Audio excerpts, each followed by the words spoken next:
On to the Nations League semi-final in Portugal, Thursday the 6th of June, and England are there. The feel-good factor continues. Since Gareth Southgate took over, they obviously had that fantastic World Cup. It's not stopped there. They've now won their last 5 matches, even beat Spain away in that, of course. In those 5, they've scored 18 goals. That's an average of 3.6 a game, of course. It's a good ratio. They've got plenty of attacking talent, as we know. You've got Kane, Rashford, Sterling, the young lad Sancho as well. He's progressing nicely. So looking at our selection, goals don't seem a problem for England. On the flip side of that, Netherlands, they're quite similar to England as well because they're going through a real sort of feel-good time as well. I mean, who would have believed this squad didn't make the World Cup when you look at some of their recent results? I mean, in their last 6 matches, for example, they've beat Germany 3-0, beat France 2-0. I mean, that's amazing for a team that didn't make the World Cup at all. Like England, they don't seem to have any trouble finding the back of the net. In their last 5 games, they've scored 11 goals, so it's just a fraction over 2, but that doesn't tell the whole story because in their last 5 games, they've played Belgium, France and Germany twice. So to register 11 goals in that is still, you know, some going. Big results. Exactly. Memphis Depay, he's starting to look like the player United thought they'd bought in 2015. Never quite worked for him there, but he's now on fire. So goals don't look a problem for the Netherlands either.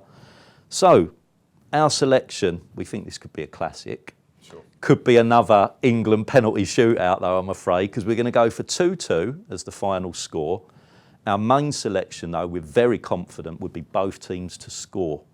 Now, you're going to give us a different angle. You're going to tell us what players interest you from a football index point of view, but I'm going to press you for a correct score at the end as well. I'm not going to let you get away lightly. So what players would you be looking at then? Well, England obviously always really interested when they play. I'm going to talk about some of the players you've already mentioned.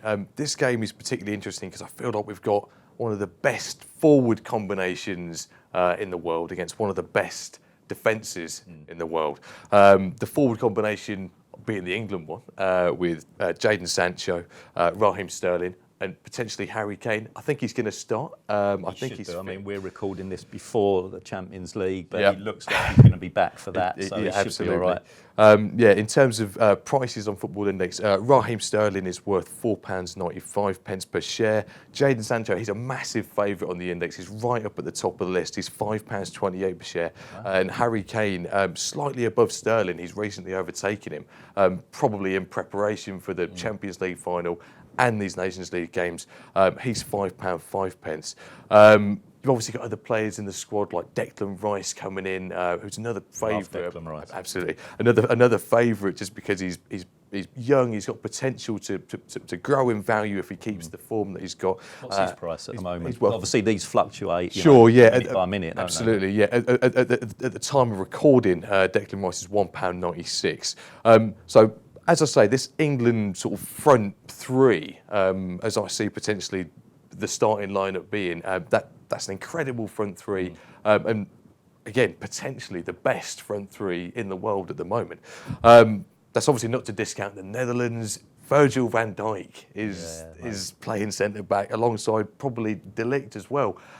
2 absolutely fantastic players. De Ligt obviously from Ajax, and both of them have had fantastic seasons, and I know probably the Ajax players are quite disappointed with how far that they got in the Champions League. I'm sure they thought that they had the final, especially going into that second leg. Regardless, Ajax have had a great season. All the players in that team are going to be on a high. Like you say, Depay's on great form. Just to go over Van Dijk and De Ligt's price. So Van Dijk is currently £2.93 on the index. He's one of the most highly ranked defenders. He always performs really well in our matchday dividends and gets the winning payout on the defender ranking for that. De Ligt is very similar, quite good for in play because as a defender he does tend to get assists as well. He's £2.97 on the index. And did you say as well before that with Football Index, you know, you can get more from your players if there's a lot of transfer rumours, because obviously De Ligt through the summer there's going to be no end of that, isn't there? Where's he going? Sure. He's obviously going to leave Ajax. Yeah, so. It'd be a great buy because any rumours feed media dividends. Media dividends are based on an algorithm of 25 news sources. Any positive mentions in the media get fed into that algorithm and push players up to the top, and the top three get paid out media dividends. We're actually paying out the top 5 over the summer. So there's even more chance for De Ligt to be picking up money in media dividends. There's nothing saying he wouldn't end up going to Liverpool and playing with Van Dijk. Absolutely, and then yeah. His price, you'd imagine, would go up. It really would, and I think that'd be a great buy for Liverpool as well. Another player, just quickly to mention, Donny van der Beek, another Ajax player, exceptional in midfield. He could potentially be the difference for the Netherlands if we're not careful. I feel like he might be the strength that Holland have over the England midfield. He's £1.53 on the index. And yeah, another fantastic player and a great player to buy. Again, young, will generate transfer rumours over the summer, so perfect for media dividends. Oh, there's a good spread there. I'm not going to let you go, though, without a correct score prediction as well. Okay, I'm an optimist. I like both teams to score, but I think I'm going to go for 2-1 England. 2-1 England. We're 2-2 and both teams to score.